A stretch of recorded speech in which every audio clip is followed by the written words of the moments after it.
रिश्तेदारी भी वही चलती है जिसमें बीच में आना जाना रहे। चुनाव में आकर के सीधे वोट मांगना वो पार्टी का स्वार्थ होता है, लेकिन वो पार्टी का स्वार्थ नहीं होता जब दयाराम और राम बाबू के नाम पर भिंड में, मुरैना में, ग्वालियर में, शिवपुरी में, दतिया में सैकड़ों लोगों के खिलाफ झूठे मुकदमे कायम किए गए थे। लोकसभा का मेरा उस समय दूसरा कार्यकाल था। मैंने FIR मंगाई तो आज के जमाने में तो जेल चले जाते कम से कम 100 पुलिस वाले, जेल, उससे नीचे कुछ होते ही नहीं। जेल इसलिए जाते हैं कि सेवड़ा का ऐसा लिख रहा है, आज कौन सी तारीख है, 20 तारीख को 12 बजे गैंग फलाने बघेल के आई थी, 12:30 बजे कोरसा वाला लिख रहा है, 1 बजे अम्बा वाला लिख रहा है, 1:30 बजे करेला लिख रहा है, 2 बजे शिवपुरी लिख रही है कि जैसे गैंग केवल रोटी खाने के लिए निकलती थी।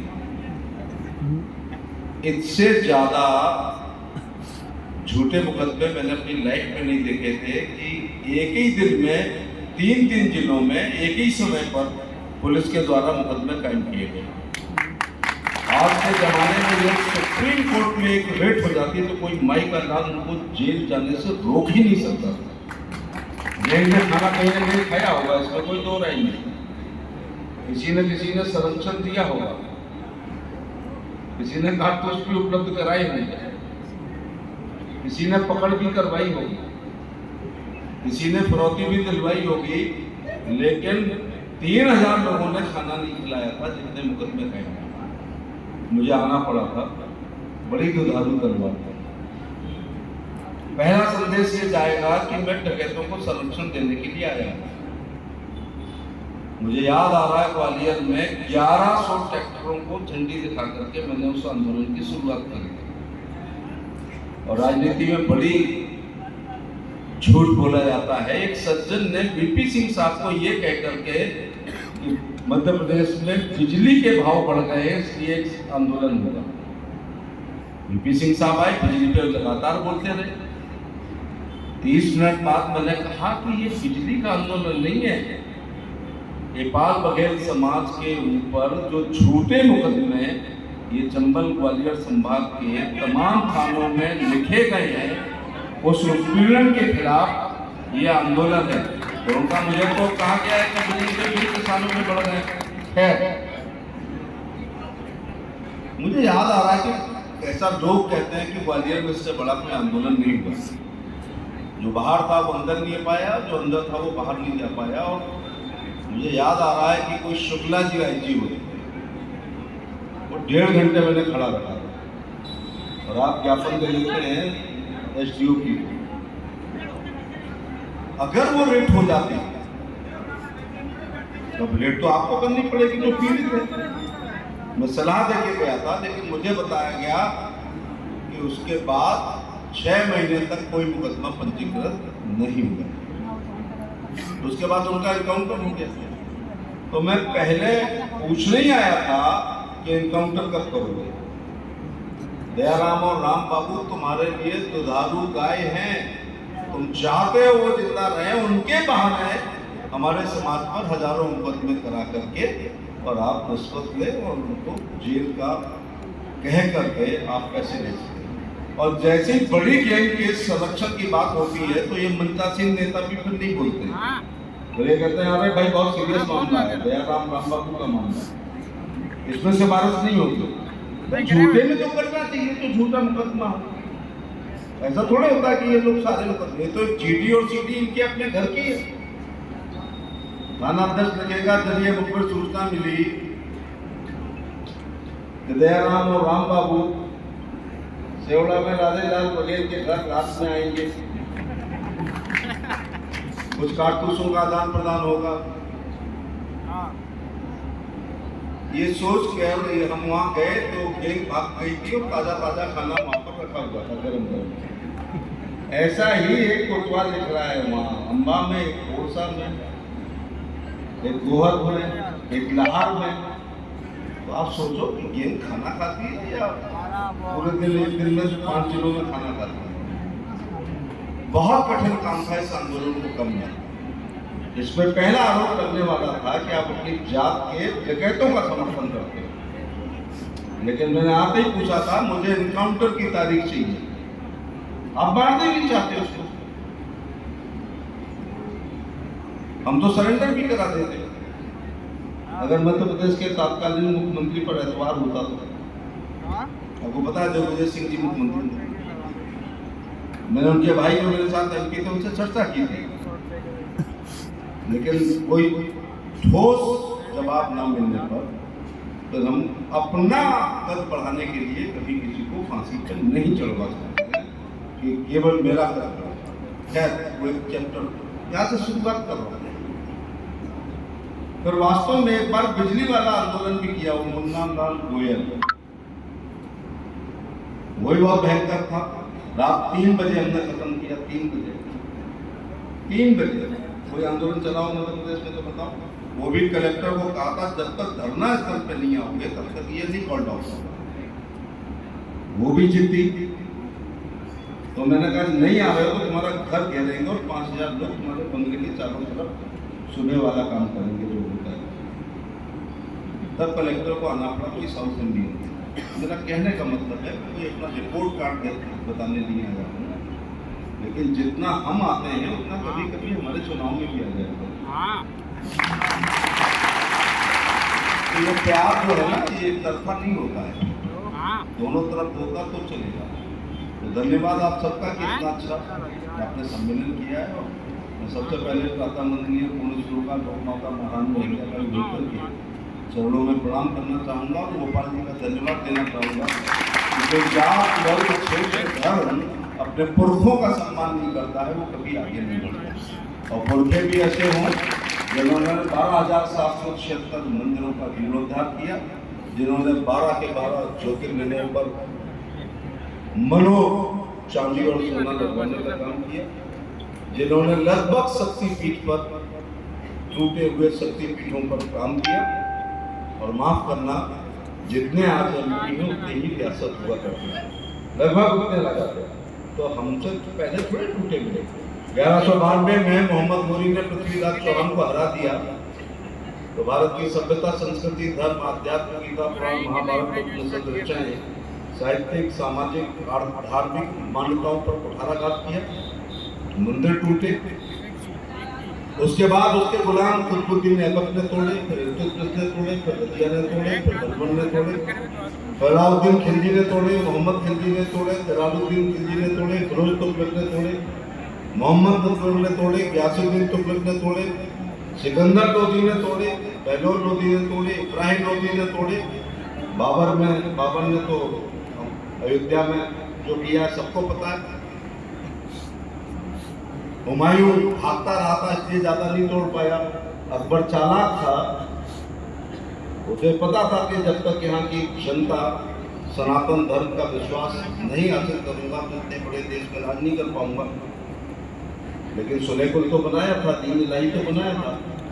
तो मरते हुए या अल्लाह ही बोला था, कोई धर्मनिरपेक्ष अकबर नहीं था।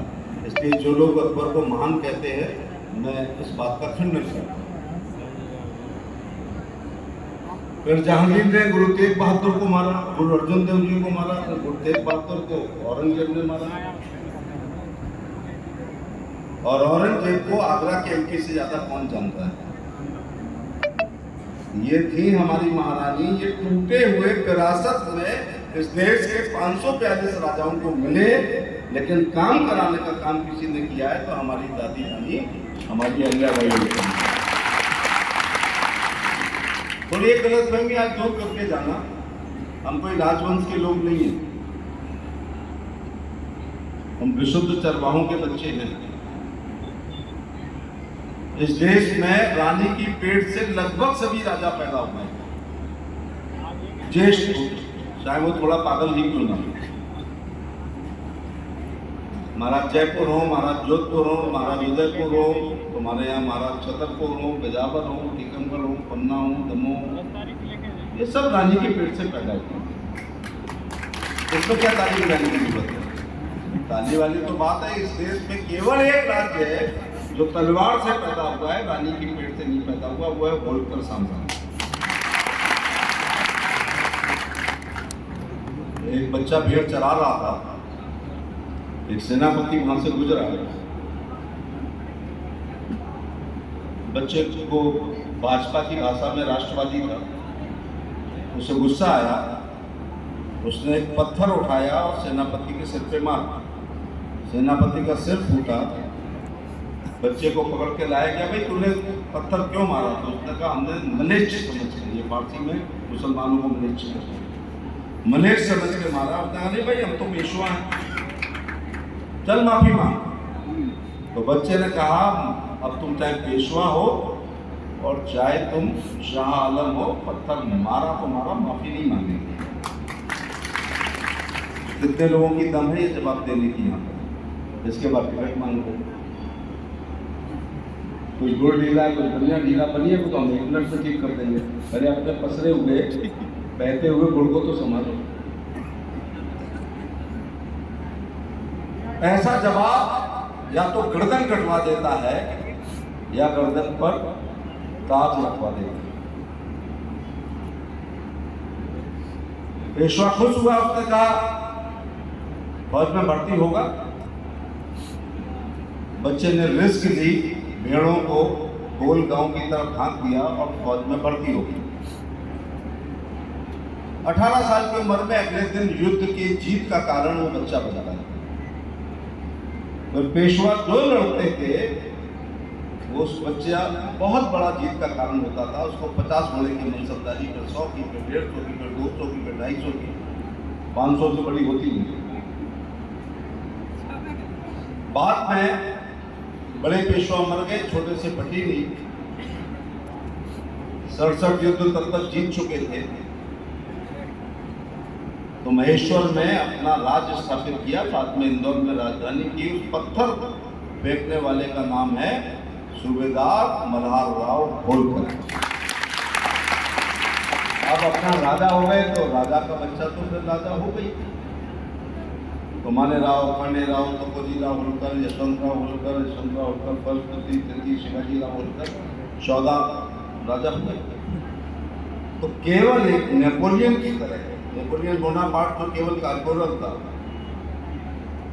अगर विश्व के इतिहास में तलवार से कोई राजा बना है तो सूबेदार मल्हारराव होलकर बने।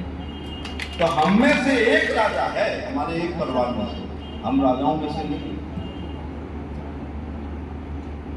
एक अजीब बात होती है कि एक तरफ तो 14 राजा, और छोटे मोटे नहीं थे ये, जो जितने मैंने भी गिनाए इनसे सबसे बड़े थे।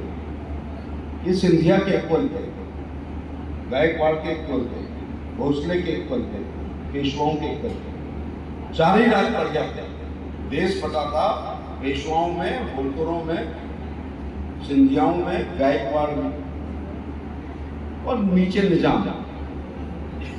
तो इस देश के 6वें हिस्से पर आपने राज किया है। दिल्ली को कोई नहीं खाली करा पाया, दिल्ली को केवल खंडेराव होलकर ने खाली करा है। मैं कर्नल टॉड पर पढ़ रहा था, जब होलकरों ने आक्रमण दिल्ली पर किया है तो 3 दिन तक दिल्ली में केवल कुत्ते, बूढ़े और लंगड़े थे, बाकी पूरी दिल्ली पे होलकरों के डर के मारे भाग गई। 8 लाख शत्रुओं का सौदा हुआ, तब जाकर सफदरजंग को माफ किया। तो जो भाग गया था, जो भारत की सभ्यता, संस्कृति, धर्म, अध्यात्म को नुकसान कर रहा था, और होलकरों का मतलब है हिंदू हृदय सम्राट, जो भाग गया था उसके नाम से तो अस्पताल है, जो भाग गया उसके नाम से तो हवाई अड्डा है, और जिसने भगाया उसके नाम से एक गली नहीं है। क्यों? कांग्रेस ने राज किया शुरू के दिन, उनका वोट बैंक मुसलमान होता था, इसलिए दिल्ली भरी पड़ी है बाबर रोड से, हुमायूं रोड से, अकबर रोड से, औरंगजेब रोड से, तुगलक रोड से, लोधी रोड से।